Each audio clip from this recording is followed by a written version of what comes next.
तो दोस्तों, हम घर पे हों या बाहर, स्कूल में हो या ऑफिस में, हमको एक चीज़ है जो कि कोई ना कोई गलत काम हम कर रहे हों तो उसको करने से रोकती है, जो कि है कानून व्यवस्था।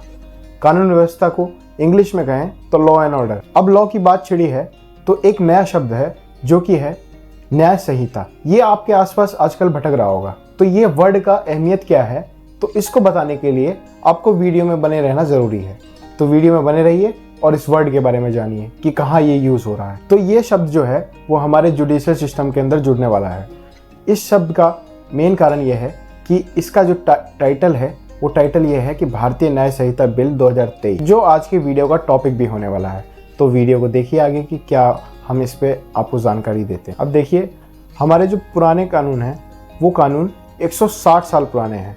हम उन कानूनों से आज तक आज़ाद नहीं हो पाए। हमारा देश तो 15 अगस्त 1947 को आज़ाद हो गया, लेकिन हम उन कानून की बेड़ियों में आज तक जकड़े हुए थे।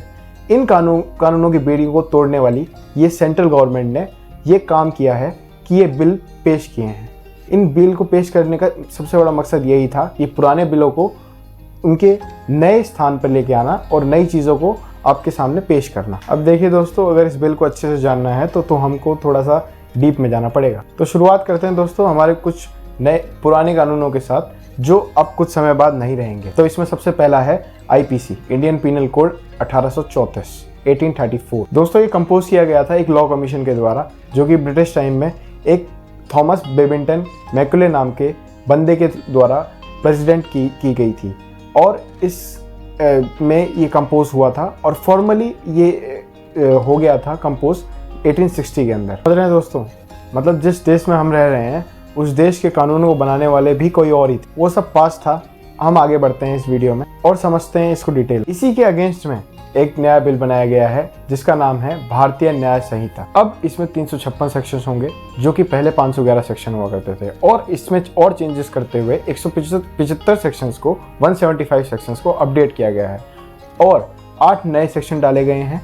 22 सेक्शंस को बेदखल कर दिया गया है। इसमें और भी कई चीज़ों पे बहुत ज़्यादा गौर किया गया है। वो है लव जिहाद जैसे कानून, murder charges, rape charges, mob lynching, terrorism, ये सब कानूनों के अंदर बहुत सारे मैसिव चेंजेस किए गए हैं जो कि गौर करने लायक। तो दोस्तों, ये बात थी आईपीसी के बारे में। अब इसके भाई के बारे में बात कर लेते हैं, जो कि है सीआरपीसी, यानी कि क्रिमिनल प्रोसीजर कोड।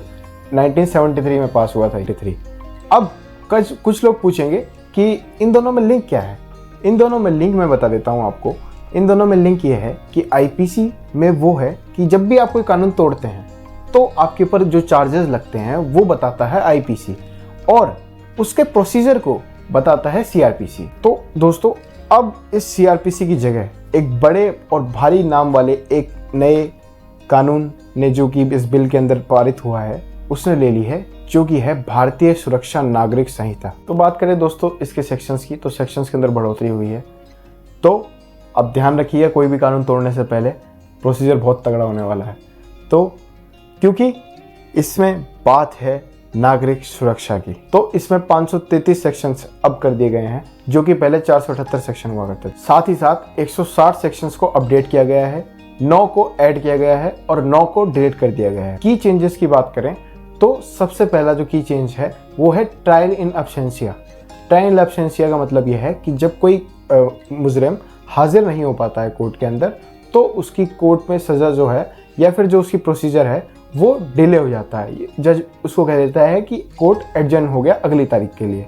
लेकिन अब ऐसा नहीं होगा, क्योंकि अब वीडियो कॉन्फ्रेंसिंग के थ्रू या फिर उसके एब्सेंस में ही वो प्रोसीजर पूरा कंप्लीट होगा।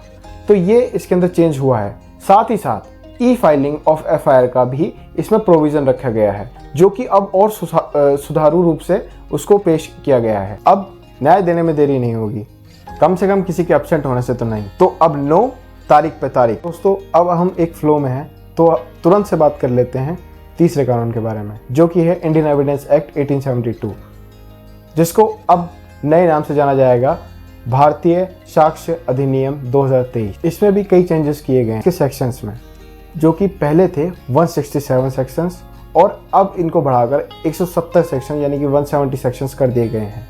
तो दोस्तों, अब जो लॉ स्टूडेंट्स हैं वो इस चीज़ से ज़्यादा घबराए नहीं, 3 ही सेक्शंस बदले गए हैं, ज़्यादा नहीं बढ़े हैं, तो लोड कम लें। इसमें 23 सेक्शंस को बदला गया है, 1 सेक्शन को ऐड किया गया है और 5 सेक्शंस को निष्कासित कर दिया गया है, यानी कि उनको देश से निकाल दिया गया है।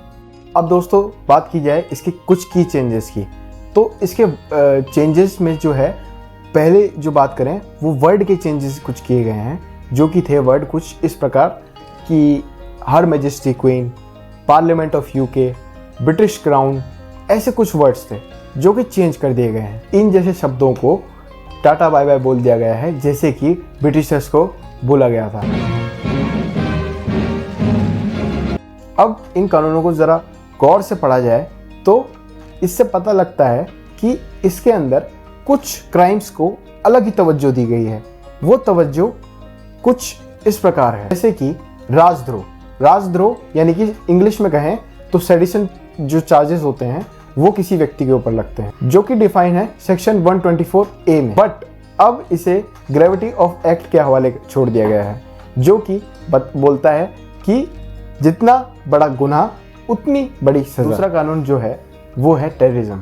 टेररिज्म, इसकी डेफिनेशन इस कानून के अंदर बदल दी गई है, जो कि अगर कोई व्यक्ति देश के अंदर रह के या देश के बाहर देश की प्रभुता, सुरक्षा या शांति को भंग करने की कोशिश करता है तो उसे टेररिज्म करार दे दिया जाएगा और उसके ऊपर टेररिज्म के चार्जेस लगा दिए जाएंगे। है मानहानि।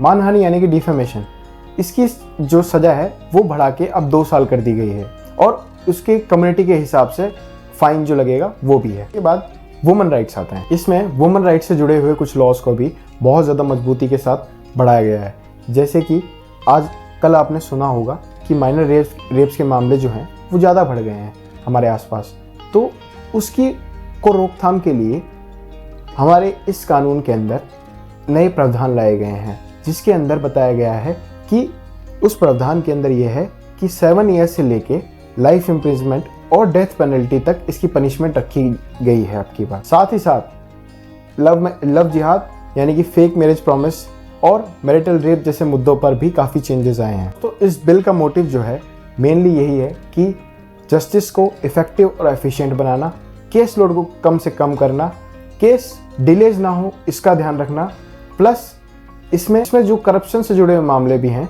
उन पे भी लॉज अच्छे से बनाए गए हैं। साथ ही ये नए कानून देश की प्रभुता, अखंडता और शांति के लिए एक महत्वपूर्ण स्तंभ साबित होंगे। कि आपको ये वीडियो बहुत ज्ञानवर्धक लगी होगी और आपको इस वीडियो में और क्या नया जानने को मिला ये आप कमेंट सेक्शन में बता सकते हैं। वीडियो को लाइक करें, चैनल को सब्सक्राइब करें और हमारे साथ यूं ही बने रहें। Stay tuned with we inform.